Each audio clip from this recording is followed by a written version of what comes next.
안녕하세요. 부자동산 MTN 김현희 기자입니다. 빠숑으로 더 유명한 이 김학렬 소장님 모시고 어제 발표한 이 국토부의 6.17 대책 관련한 내용들 그리고 전세 대출 여러 가지 등등 얘기 한번 나눠보도록 하겠습니다.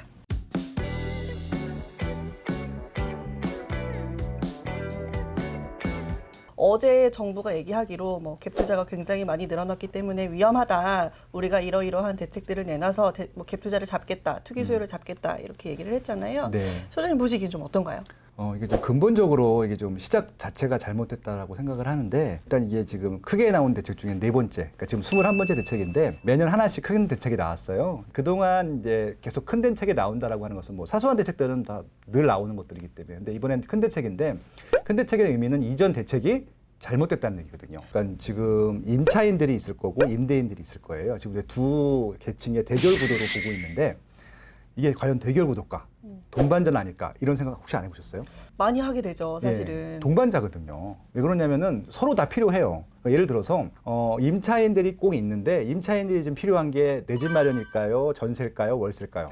임차인들이라고 하면은 좀 저렴하게 오래 살 수 있는 데를 좀 원하지 않을까요? 아마 궁극적으로 내 집 마련일 거예요. 가격을 잡기 위해서 임차인들이 심정들은 이해 안 하고 계속 가격을 끌어내리기 위한 정책들이 나오다 보니까 시장이랑 미스매칭이 된 거예요. 그러니까 사람들이 지금 어떤 심정으로 대기하고 있는지를 먼저 봐줬어야 되는데, 그냥 수치만 보고 계속 규제하다 보니까 엉뚱한 결과가 나온 것들이거든요. 그러니까 이 말씀을 왜 드리는 거냐면은, 임차인들이 원하는 건 전세인데, 그건 전세 시세를 일단 안정시켜야 되잖아요. 그렇죠. 50주째 상승을 했어요, 지금. 지금 전세 가격이 난리예요, 주변에서도. 그러니까 왜 오른다고 생각하세요? 이게 공급이 좀 줄어드니까 네. 집 살려고 하지만은 집을 못 사니까 결국엔 네. 전세밖에 선택지가 없으니까 이런 거 아니에요? 그러니까 결국은 가격이라고 하는 것은 철저합니다. 수요랑 공급이 만나는 점이 가격이거든요. 전세도 마찬가지입니다. 그러니까 결국은 지금 전세가가 올라가는 지역들은 100%입니다. 규제 지역이고요. 다주택자들이 줄어들고 있습니다. 결국은 전세를 공급해 줄 사람은 정부가 아니라 민간 임대업자인데, 민간 임대업자는 다주택자잖아요. 소위 말하는 지금 정부에서 투기꾼으로 보는 층들이거든요. 근데 그들은 지금 필요한 사람일까요? 필요하지 않은 사람일까요? 필요한 사람이죠. 왜냐하면 전세를 공급해 줘야 되는데 그건 정부에서 해줄 게 아니거든요. 그러니까 다주택자들이 없어지게 되면은 자연스럽게 내 집 마련 아니면 월세로 갈 거라고 생각하시는데, 그게 아니고, 우리나라는 지금 수십 년 동안 전세 제도가 있었는데 그것들이 임대인만을 위한 제도가 아니라 저는 임차인들한테 훨씬 더 좋은 제도라고 생각을 해요. 무이자로 그냥 공짜로 사는 거예요. 월세를 내지 않고 돈을 돌려받잖아요.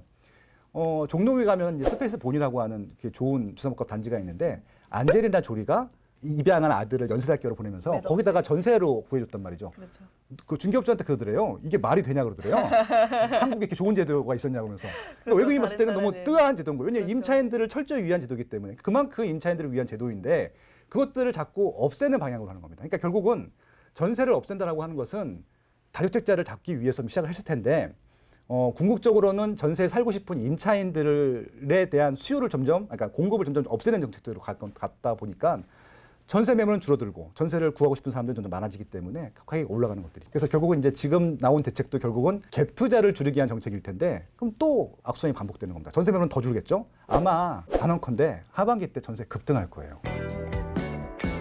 이번에 또 하나 이제 많이들 얘기하시는 게 대출을 또 굉장히 많이 좀 적은 금액대에서부터 제한을 했기 때문에 네. 이거 그럼 이제 우리는 집 사지 말라는 거냐 이런 또 불만도 굉장히 높단 말이에요. 그 부분도 제가 지금 굉장히 안타까워하는 부분인데요.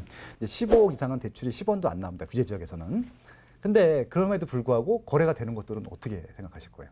다 현금 부자들이 가서 사는 근데 거죠. 그런 층들 같은 경우는 잡을 수가 없는 거잖아요. 그러니까 대출 규제를 하더라도 대출을 살 수 있는 사람들이 굉장히 많거든요. 그런 층들은 그렇게 가는 것들인데, 문제는 뭐냐면은 대출을 받아야지 3억짜리라도 9억, 6억짜리라도 9억짜리라도 사야 되는 사람들이 있잖아요.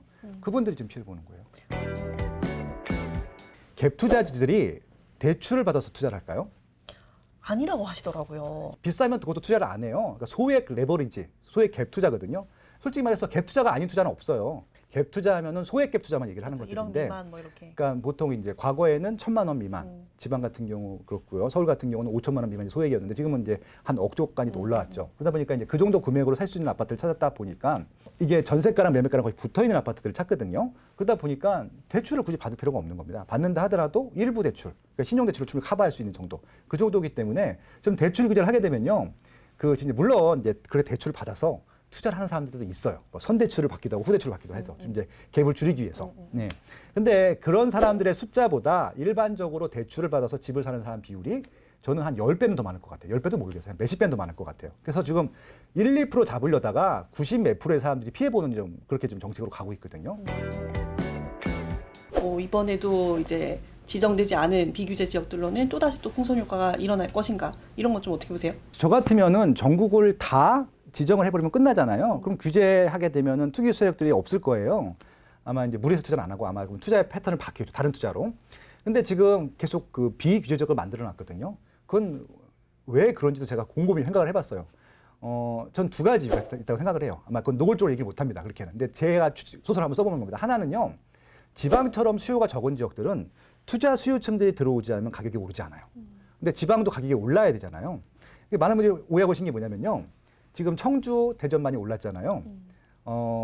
지역 분들이 좋아할 것 같으세요? 싫어할 것 같으세요? 원래 살던 분들은 좀 안 좋아할 것 같아요. 좋아합니다. 서울 수도권은요. 임차비율이 높아요. 그러니까 서울 같은 경우는 50%가 안 되죠. 그러다 보니까 임차인들의 그런 입김들이 많기 때문에 자기가 내 집 마련을 해야 되기 때문에 이게 집들이 많이 올라가게 되면 싫어해요. 그런 경우가 있죠. 근데 지방 같은 경우는요. 이번 주거실태조사에 다 나오는 얘기예요. 지금. 자가 비율, 자가 점유율이 70% 전후란 말이에요. 대부분 다 자가로 살고 있어요. 내 집이니까 내 집 집값 올라가는 게 좋아요. 내다자는 게. 그럼 좋죠. 예, 그러니까 투자적인 근데 자기들끼리 거래에서는 안 올라가요. 근데 투자층들이 조금 들어와주면 한 5%로 들어와주면 올라간단 말이죠. 가만히 앉아서 사실 증상 올라가는 거잖아요.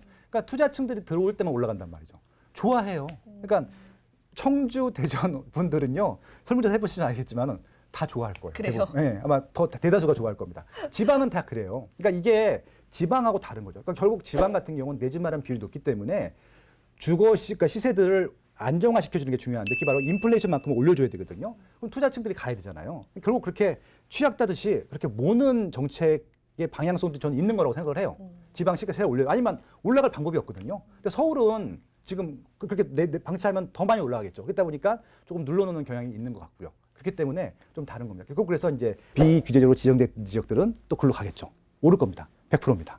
근데 아마 올라간 거 보고 들어가시면은 끝이죠. 끝이에요. 네, 끝물이죠. 그러니까 보통 올라가기 전에 투자 잘하시는 분은 들어가 있죠 이미. 왜? 울고 뻔히 아니까. 이렇게 퍼지잖아요 온기가.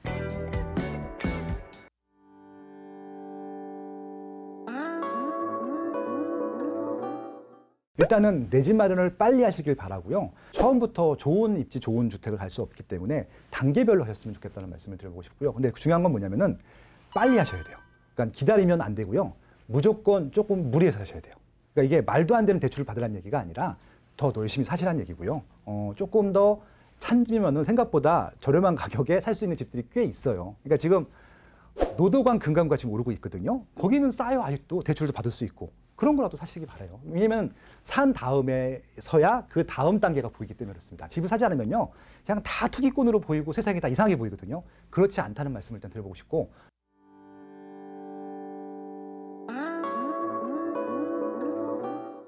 임대인들이 필요합니다.